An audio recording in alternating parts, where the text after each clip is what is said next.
Nagbigay na ng huling kahilingan si dating Presidente ng Pilipinas, Rodrigo Duterte, tungkol sa himlayan niya kung sakaling pumanaw siya.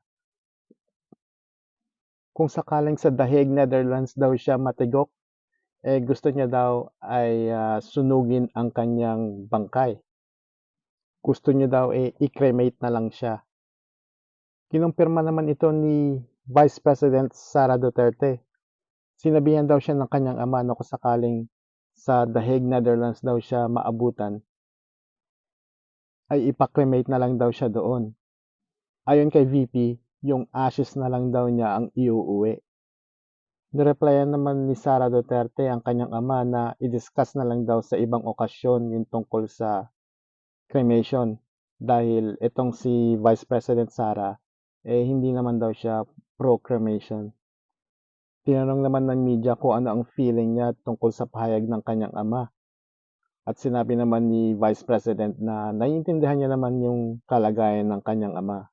At natural lang naman daw na pumapasok sa isip yung ganong sitwasyon, lalo na at 80 years old na yung kanyang ama. Para sa kanya din daw, mabuti na alam niya yung wishes ng kanyang ama para matupad nila ito kung sakaling mangyari yung hindi nila inaasahan.